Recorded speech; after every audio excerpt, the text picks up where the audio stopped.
ಮಾತಾಡ್ತಿದಾರಲ್ಲ ಅವ್ರ ಇದಕ್ಕೆ ಹೋಗಲ್ಲ, ಅವ್ರ ಮನೆಯವ್ರು ಹೋಗಲ್ಲ, ಅವ್ರ ಇದಕ್ಕೆ ಕೂಡ ಹೋಗಲ್ಲ. ಇದನ್ನು ಬಳಸ್ಕೊಂಡು TRP ಹೆಂಗ್ ತಗೋಬೇಕು?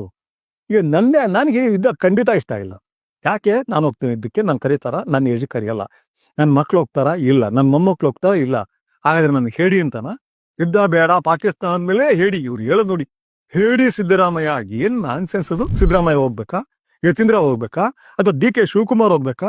ಅಲ್ಲಿ 1,30,00,000 ಯೋಧರು ಇದ್ದಾರೆ. ಆ ಯೋಧರುಗಳು ನಮ್ಮಂತ ಕುಟುಂಬಗಳಿಂದಾನೇ ಬಂದಿರೋದು. ಅವರು ಸಾಮಾನ್ಯ ಕುಟುಂಬಗಳಿಂದ. ಅವ್ರು ಹೋಗಿ ಆ ಸೈನ್ಯ ಸೇರಿದ್ರು ಅಂತ ಹೇಳ ನೀನ್ ಸಾಯಿಸು ಅಷ್ಟೇ ಅಲ್ಲ, ನೂರಾರು ರೀತಿಯ ಶಿಸ್ತಿನಿಂದ ದೇಶನ ಅವರು ಮೇಂಟೈನ್ ಮಾಡ್ತಾ ಇರ್ತಾರೆ. ಯೋಧ ಅಂದ ತಕ್ಷಣ ಅವ್ನು ಹೋಗಿದ್ದು ಸಾಯ್ಬೇಕು ಅಥವಾ ಸಾಯಿಸ್ಬೇಕು ಅಂತ ಅನ್ಕೋಬೇಡಿ. ಒಳಗಡೆ ಕೂಡ ನಮ್ಮ ನೆಮ್ಮದಿಯಿಂದ ಇರೋದಕ್ಕೆ ಅವ್ರದೇ ರೀತಿ ನಮ್ಮನ್ನು ಕಾಪಾಡ್ತಾ ಇರ್ತಾರೆ.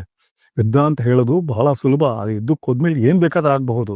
ಆದ್ರೆ ಇವತ್ತು ನಾವೆಲ್ಲ 135 ಕೋಟಿ ಜನ ಹೇಳಿದ್ರು ಮೋದಿ ಅವರು ಹೋಗಲ್ಲ. ಫಸ್ಟ್ ಅದನ್ನ ನೋಡಿ. ಈ BJP ಅವ್ರು ಮಾತಾಡ್ತಿದಾರಲ್ಲ, ಆ MP ಗಳು